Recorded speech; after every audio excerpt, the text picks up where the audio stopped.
पूर्णिया में love marriage के 16 साल बाद युवक ने की आत्महत्या, दाह संस्कार को लेकर भिड़े परिजन। पूर्णिया, बिहार के पूर्णिया जिले से एक हृदय विदारक घटना सामने आई है, जहां एक युवक ने अपनी मुस्लिम पत्नी से प्रेम विवाह के 16 साल बाद आत्महत्या कर ली। इस घटना के बाद युवक के दाह संस्कार को लेकर दोनों परिवारों के बीच भारी विवाद उत्पन्न हो गया, जिससे मामला और भी संवेदनशील बन गया है।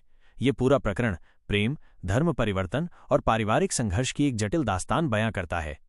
प्रेम विवाह और धर्म परिवर्तन का सफर। मामला पूर्णिया के मरंगा थाना क्षेत्र का है। मृतक युवक का नाम गौतम कुमार था, जो पहले हिंदू था। करीब 16 साल पहले गौतम ने एक मुस्लिम लड़की ज़ेबा तबस्सुम अब आरती कुमारी से प्रेम विवाह किया था। इस शादी के लिए गौतम ने अपना धर्म बदलकर इस्लाम अपनाया था और अपना नाम बदलकर शमशेर आलम रख लिया था। ज़ेबा तबस्सुम ने भी हिंदू धर्म अपनाकर अपना नाम आरती कुमारी रख लिया था। शादी के बाद ये जोड़ा पूर्णिया के मरंगा में ही एक किराए के मकान में रहने लगा। उनके 2 बच्चे भी हुए, एक 15 साल का बेटा और एक 12 साल की बेटी।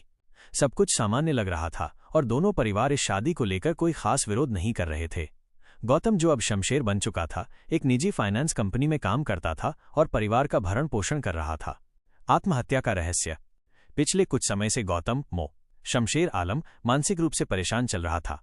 उसकी परेशानी का सटीक कारण अभी स्पष्ट नहीं हो पाया है, लेकिन ऐसा माना जा रहा है कि काम का दबाव, पारिवारिक जिम्मेदारियां या शायद धर्म परिवर्तन के बाद की अंदरूनी उथल-पुथल भी इसका एक कारण हो सकती है। शुक्रवार 4 जुलाई 2025 को गौतम ने अपने किराए के मकान में पंखे से लटक कर आत्महत्या कर ली।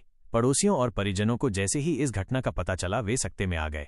पुलिस को सूचना दी गई और शव को पोस्टमार्टम के लिए सदर अस्पताल भेज दिया गया। दाह संस्कार को लेकर भीषण विवाद। गौतम की आत्महत्या के बाद सबसे बड़ी समस्या उसके दाह संस्कार को लेकर उत्पन्न हुई। गौतम का हिंदू परिवार चाहता था कि उसका अंतिम संस्कार हिंदू रीति रिवाजों के अनुसार किया जाए, क्योंकि वो जन्म से हिंदू था। वहीं उसकी मुस्लिम पत्नी आरती कुमारी, ज़ेबा तबस्सुम और उसके मायके वाले चाहते थे कि उसका अंतिम संस्कार इस्लामी रीति रिवाजों से किया जाए, क्योंकि उसने शादी के लिए इस्लाम कबूल कर लिया था। इस मुद्दे पर दोनों परिवारों के बीच जमकर बहस हुई और मामला इतना बिगड़ गया कि पुलिस को हस्तक्षेप करना पड़ा। मृतक की पत्नी आरती कुमारी का कहना था कि उसके पति ने धर्म परिवर्तन किया था और अब वो मुस्लिम थे, इसलिए उनका अंतिम संस्कार मुस्लिम रीति रिवाजों से ही होना चाहिए। उसने ये भी कहा कि उनके बच्चे भी मुस्लिम हैं और वे अपने पिता का अंतिम संस्कार मुस्लिम परंपरा के अनुसार ही करेंगे।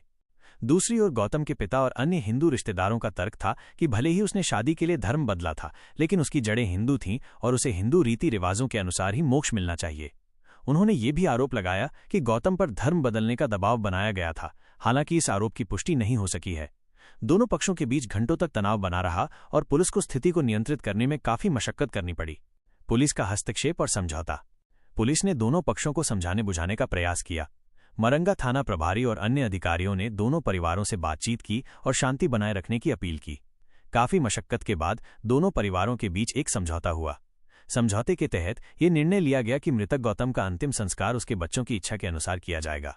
चूंकि बच्चे अपनी मां के साथ मुस्लिम रीति रिवाजों से ही पले बढ़े थे और वे अपने पिता को शमशेर आलम के रूप में जानते थे, इसलिए उन्होंने इस्लामी रीति रिवाजों से अंतिम संस्कार कराने की इच्छा व्यक्त की। हालांकि हिंदू परिवार ने इस निर्णय पर अपनी नाराजगी व्यक्त की, लेकिन अंततः वे इस पर सहमत हो गए। इसके बाद गौतम शमशेर आलम के शव को पुलिस सुरक्षा में कब्रिस्तान ले जाया गया, जहां इस्लामी रीति रिवाजों से उसका अंतिम संस्कार किया गया। इस दौरान भी दोनों परिवारों के सदस्य मौजूद थे, लेकिन तनाव स्पष्ट रूप से देखा जा सकता था।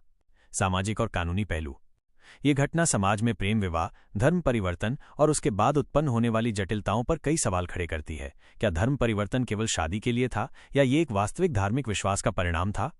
क्या धर्म परिवर्तन के बाद व्यक्ति की मूल धार्मिक पहचान पूरी तरह से समाप्त हो जाती है? ऐसे मामलों में बच्चों का क्या होगा जो दोनों धर्मों के बीच फंसे होते हैं? कानूनी रूप से भारत में धर्म परिवर्तन व्यक्तिगत स्वतंत्रता का मामला है, लेकिन इसमें कई बार सामाजिक और पारिवारिक दबाव भी शामिल हो सकते हैं। इस